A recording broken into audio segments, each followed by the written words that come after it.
দীর্ঘ ৬ মাস পর ৫ আগস্ট যাত্রাবাড়িতে নিহত মোহাম্মদ হাসানের লাশ শনাক্তের পর পরিবারের কাছে হস্তান্তর করেছে বৈষম্য বিরোধী ছাত্র আন্দোলন।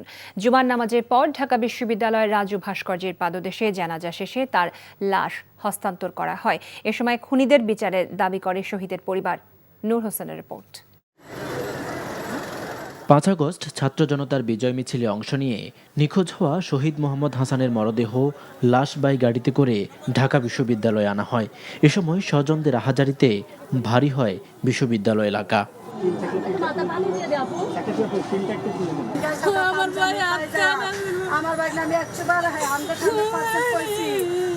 জুমার নামাজের পরপর রাজু ভাস্কর্যের পাদদেশে হাসানের জানাজার নামাজ অনুষ্ঠিত হয়। জানাজায় অংশ নিয়ে খুনিদের বিচারের দাবি জানান শহীদ হাসানের পিতা। আমার ছেলেরে যারা এই বাজে হত্যা করে আমারছে তাদের বিচার চাই এবং তাদের ফাঁসি চাই। একজন একজন করে ধরে আইনের আওতায় আইন না আমার ছেলেরে যে বাজে নির্মাণ করে হত্যা করছে ওইদেরকে এই বাজে নির্মমভাবে হত্যা করতে হবে, এই আমার প্রত্যাশা। এবং রাষ্ট্রীয়ভাবে আমার ছেলেরে যেন মর্যাদা দেওয়া হয়। এ সময় শহীদদের রক্তের সঙ্গে বেইমানি করা হবে না জানিয়ে বৈষম্য বিরোধী ছাত্র আন্দোলনের মুখ্য সংগঠক আব্দুল হান্নান মাসুদ বলেন, আওয়ামী লীগের পুনর্বাসনের চেষ্টা করলে তা যে কোনো মূল্যে প্রতিহত করা হবে।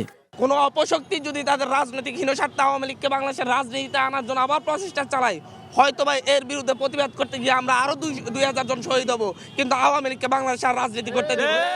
জানাজা শেষে খুনিদের বিচার এবং আওয়ামী লীগকে নিষিদ্ধের দাবিতে কফিন মিছিল বের করে বৈষম্য বিরোধী ছাত্র আন্দোলন। মিছিল শেষে পরিবারের কাছে লাশ হস্তান্তর করা হয়। ভোলায় গ্রামের বাড়িতে দ্বিতীয় জানাজা শেষে শহীদ হাসানের দাফন সম্পন্ন হবে। ৫ আগস্টের পর দীর্ঘদিন নিখোঁজ ছিলেন মোহাম্মদ হাসান।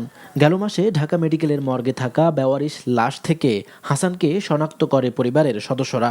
ডিএনএ পরীক্ষাসহ সব আনুষ্ঠানিকতা শেষে শুক্রবার বৈষম্য বিরোধী ছাত্র আন্দোলন ও পরিবারের কাছে লাশ হস্তান্তর করে মেডিকেল কর্তৃপক্ষ। নূর হোসেন, এনটিভি নিউজ, ঢাকা।